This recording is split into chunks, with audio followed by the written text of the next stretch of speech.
Hello, good morning. कसे आहात सगळे? परत एकदा माझ्या नवीन एका व्हिडिओमध्ये सगळ्यांचं स्वागत आहे. बाहेर मस्तपैकी पाऊस सुरू आहे आणि इतकी छान झोप लागली ना, पण म्हटलं लवकर आज उठायला पाहिजे. तर आज आहे वटपौर्णिमा, म्हणून लवकरच उठले मी आणि कामं आटपायला घेतली आहे. कारण किती लवकर उठलं किंवा किती घाईघाई केली ना तरी उशीर होतोच. पण म्हटलं नको उठूया. तर आज लवकर उठली आहे आणि अथर्व पण उठून आला आहे, खाली सोफ्यावर झोपला आहे. तीर्था तर उठलेलीच आहे, मी उठली तशी ती लगेच उठतेच. आणि म्हटलं आधी पहिला पटापट झाडू मारून घेतला, लादी पुसून घेतली, म्हणजे ही 2 कामं झाली ना की मग बाकीचे कामं करायला मोकळी. म्हणून आधी हे सगळं आटपून घेतलं. त्यानंतर तीर्थाची पण अंघोळ झाली, तिला भरवलं. त्यानंतर मी अंघोळ केली आणि मग जेवणाला सुरुवात करायला घेतली. देवपूजा बाकीच होती, पण म्हटलं आधी जेवण आटपून घेते. कारण अथर्वला स्कूलमध्ये जायचं आहे आणि त्याच्यासाठी टिफिन पण बाकी आहे. म्हटलं आधी ते आटपते, म्हणजे मग नंतर सगळं देवाचं काम, म्हणून हे करायला घेतलं. तर एका साईडला मी कुकर लावला आहे डाळ भाताचा, एका साईडला चपात्या करायला घेतल्या आणि एका साईडला शेंगा बटाट्याची भाजी करायला ठेवले. जेवणाचं आटपून घेते पटापट, कारण मला देवपूजेला खूप वेळ लागतो आणि देव घासून वगैरे देवपूजाच मी करते. असं काय छान एकदम दिवस असेल तर, म्हणून आधी म्हटलं आधी हे आटपते. तर इथे तीर्थाचं ना सगळं अंघोळ, तिचं खाऊन पिऊन सगळं झालेलं. तिचं सगळं आटपून पहिला घेतलं, म्हणजे मी मोकळी आणि ती पण मोकळी. तर ती छान खेळत होती हॉलमध्ये. मी इथे पटापट सगळं जेवण वगैरे आटपून घेतलं आणि देवपूजा करायला घेतली. देवपूजा करायला मला खरंच खूप वेळ लागतो, निदान 1-1.5 तास तरी जातोच मला, म्हणून ते करायला घेतलं. तेवढ्यात अथर्व आला. त्याला पाणी पाहिजे होतं, ट्युशनला गेलेला तो. पाणी पिण्यासाठी आला आणि मग गेला परत. त्याच्यानंतर हे सगळं किचनचं सगळं आटपून मग देवपूजा करायला घेतली आणि मग झाली माझी देवपूजा. बघा किती छान मस्त झाले, एकदम चकाचक देव माझे. आणि नंतर मग आपलं वाणाचं ताट असतं ना, ते तयार करायला घेतलं.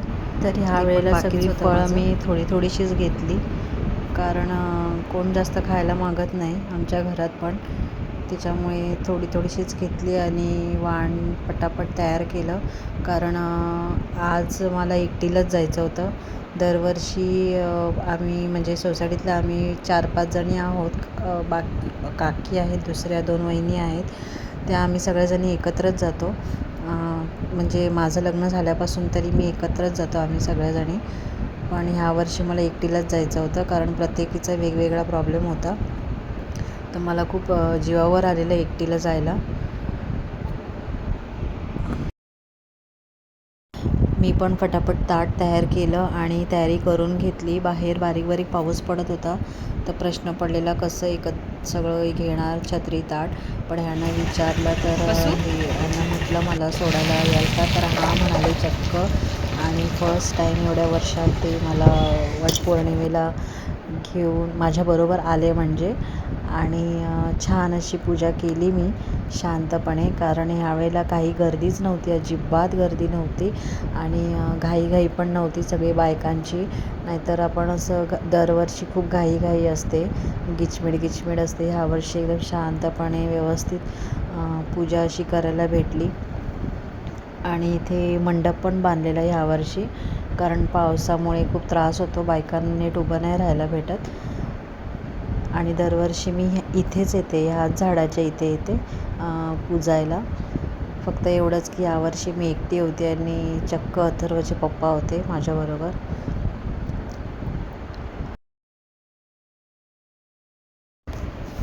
तर अशी छान अशी पूजा करून घेतली एकदम शांतपणे, आणि कसलीच घाईघाई नाही, काय नाही, गडबड नाही, आरडाओरड नाही. नाही तर दरवर्षी खूप बायकांचा गोंधळ असतो, म्हणजे असं धक्का पण लागतो, व्यवस्थित काही करायला भेटत नाही, काय नाही.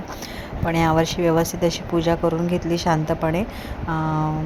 आणि तिथेच मग 5 बायका पण आल्या होत्या, त्यांना पण तिथेच हळदी कुंकू आणि वाण दिलं आणि घरी गेली.